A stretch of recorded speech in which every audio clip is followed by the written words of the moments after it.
رسول کریم صلی اللہ علیہ وآلہ وسلم کی پوری زندگی ہمارے لیے صبر اور شکر کی ایک روشن مثال ہے۔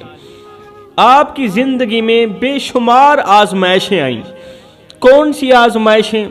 یتیمی کا دکھ، طائف کے پتھر، مکہ کے لوگوں کی سختیاں، غزوہ احد کے زخم، یہ ہیں آزمائش جو رسول کریم صلی اللہ علیہ وسلم کی مبارک زندگی میں آئیں۔